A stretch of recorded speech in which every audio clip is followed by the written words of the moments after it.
Greetings and welcome to this week's Stompy 51 miniature adventure, where I take my long-standing set of sci-fi orcs from a range of manufacturers, but largely GW and 3D prints, and I use them in Mantic's Firefight, which is, very loosely equivalent to Warhammer 40k, and which both seem to be perfectly capable of accommodating orcs. I'll show you the faction I took, the miniatures I took, and then I'll give you a high-level walk through the game. And so what orcs, aka Marauders, did I take in my list for the battles? We've got a Ripper Warlord, who you may spot is actually a Games Workshop dude of some description, albeit because I don't want to invest in 10,000 orcs. Firefight I thought was a much better bet. And so he's a Ripper Warlord, bulky, inspiring, resilient, and targeting systems, so he can just shoot at loads of different things. In the game, he doesn't get into battle to be able to do too much because his minions just wipe everything before them, which is the way you would expect. You've got two Ripper Rainmakers with the whole cookie-cutting Swiss Army knife array of rotary cannon, HW beamer, rocket salvo, and just general assault weaponry. And the fellow on the left enjoying sporting a bit of red for the season, along with a pirate hat. And was this a wise decision? I went deep into 3 units of 10 more beasts, aka squigs. And these were the alpha beasts, because you need to have like a leader for your units. I used 3 of these as an alpha beast, and I think those are, they're not from Spellcraft, I always get them mixed up, Cromlech. And sitting behind them were a vast array of some beautifully painted squigs that I've slowly been painting up over the years from a range of manufacturers, but largely old GW metals, with even a few fail casts thrown in, which aren't actually that bad. Don't worry, we're almost there. With a few puerile little finishing touches, blood for the blood god, always a worthwhile addition. I can't be bothered to put out all 30, but you get the message, and you get what my opponent was having to be faced down with. Taking the battle to the enemy, we have our Storm Boys, what are they called here again? Skyscrapers, equipped as they are with a pistol and Ripper Claw, blitzkrieging it into enemy lines, flying over needless bits of terrain as they hack their way through the enemy forces, and then bringing up the rear. We've got these Marauder weapons teams, which I had so much fun pulling together. They really weren't a lot of work. As you can see, just a lot of weathering and a little bit of entertaining, tiny greenskin comedy for the win.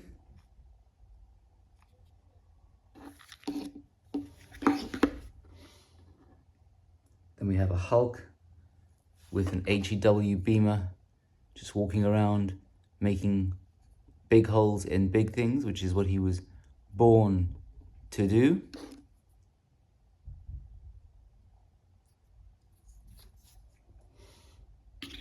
And then who doesn't need an army of grunt bots? And these are 3D printed with random metal bits thrown in. The fellow with his 2 fingers up being the leader of the pack, demonstrating leadership skills, migrated as a transferable skill from just downright insubordination. They said, right, well, you want to be in charge? Enjoy. And as you'll see from the battle report, they certainly did. And then I really do need to up the number of these kind of guys that I have. But these are Marauder Brawlers, aka just a bunch of close combat orc boys. And I've had these for years, painted up as they have been for a range of games and converted from bits and pieces, largely from GW old Orky sprues, both fantasy and Warhammer, and occasional third-party bits that I picked up along the way. And then these are basically shooter boys, but they're called commandos, I think. So I need to tell that fellow to keep his head down. But, you know, he is an orc. Why not do a bit of a victory dance even before you've gained victory? And red being the ubiquitous leitmotif that kind of tries to thread all of these guys together. I do need to think about something for the back of that. Maybe I can freehand some simple orky glyph. I'll get around to it one day. So let's dive into the game. You've seen what I brought to the table, but this is what my opponent brought, which is the GCPS, the Global Co-Prosperity Sphere, which presumably is, as ever, modelled on that Southeast Asian Co-Prosperity Sphere. The Japanese Imperial Army was going to visit upon all the countries they defeated in Southeast Asia and took from the British and French in World War II. But anyway, so, you know, that kind of idea that really is not that nice. It's some kind of evil corporate through a kind of Marxist prism of the future. Anyway, he proxied all his miniatures. I don't think any of these are actually Mantic games. This apparently is some kind of 3D printed tank. It's all themed to be futuristic French, and the infantry you may recognise as the War Games Atlantic Cognard, how you pronounce it, grognards, which are a kind of faux French-styled Imperial Guard for the future.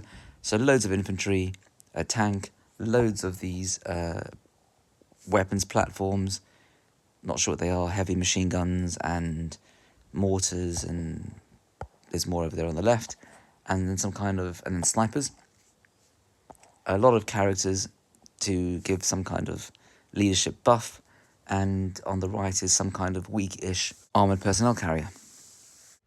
And on the other side of this slightly tropical-looking table, you've got the orcs, marauders, piled up en masse.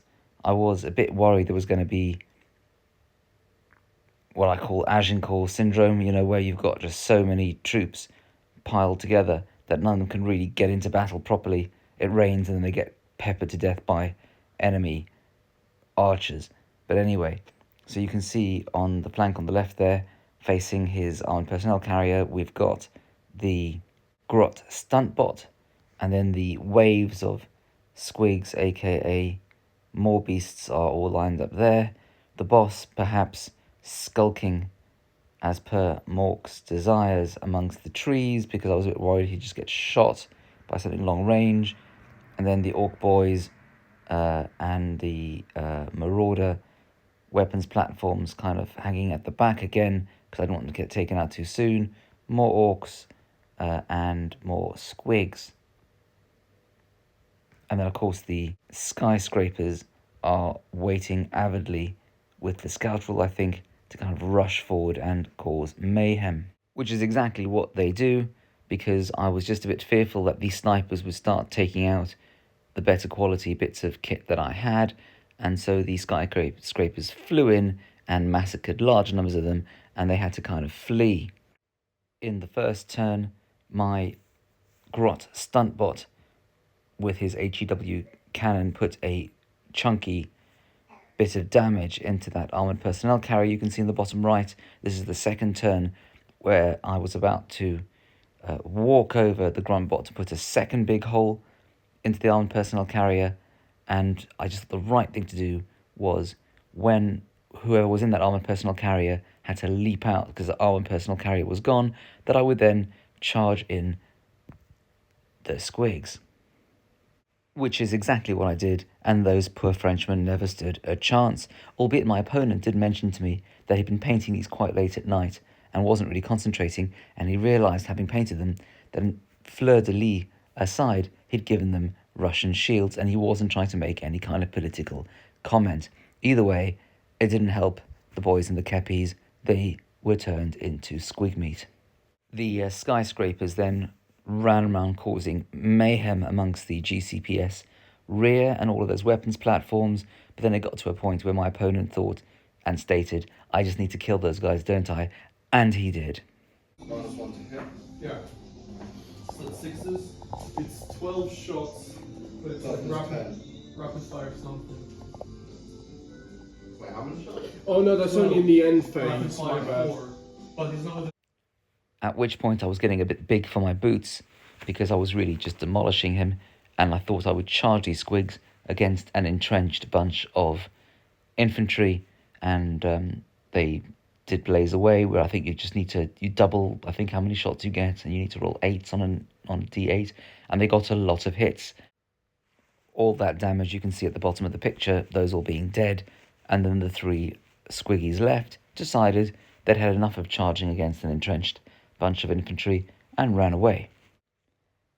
But then my kind of strategic genius had come to pass, because my whole idea had been that I would just rush forward all of these squigs, and if they run towards you, you feel you've got to do something, you feel you've got to shoot at them, but then you forget, you don't notice that sitting behind them are things like, well, a lot of HEW wielding, heavy arms wielding hulks over there on the left, one hulk, and these 2 Grot Marauder weapons teams, and they took out the tank in 2 simple turns. And it became kind of like a game of reverse Where's Wally. It's like, where's Wally? There he is. And actually it's like, where's the tank? It's gone. But as you can see from this picture here, by this point the game is going really well for the Orcs and really badly for the GCPS. The squigs, more beasts, are piling in on my right flank, just carving through whatever they can basically see, because his whole left flank has collapsed. And on my left flank, you've got all the gruntbots and the Orc boys just piling in. And although they haven't quite got there, when they get there, we don't think there's going to be anything to stop them. And just as those gruntbots and Orcs and Rippers over there were about to pile into his right flank, and you can see his young Frenchman are thinking about home, and I was starting to waver a bit. Unfortunately, my opponent had to go home and pack up. But by that point, I think it was clear I'd won. And it was really nice of the fellow to basically let me win, I guess, because it was my first game, and they're looking to kind of grow the community. I like to think I won because of strategic genius, but it is what it is. Now, my opponent did put to me at the end of the game that it was very sweet having all of these more beast squigs, but the reality is they're beasts, and so they can't achieve objectives and such like. And so I thought, what better excuse could there be to dig out a whole load of Orc boys that I haven't painted for at least a decade. They weren't painted at all. And so these are a few hours from last weekend and this weekend, and eventually I will have painted up all of these to achieve 2 more units of little people who could actually achieve objectives. But I'll do a proper video when they're done. And I'll finish those Orcs. I swear I will. I won't get distracted by having played Dead Man's Hand on Saturday night and realising I need to top up my Lawman faction with a few more miniatures. But all of that, of course, is contingent on me surviving this cold, which is really getting me down. But, it'll be fine. They say you only pass away once you've finished painting all of your miniatures, which means I will, of course, live forever. Keep well, keep safe. Do drop me comments. I love responding to them, seeing people's thoughts. Don't even have to be constructive. I'm open to criticism. And do subscribe. I hope to see you again soon. Bye-bye.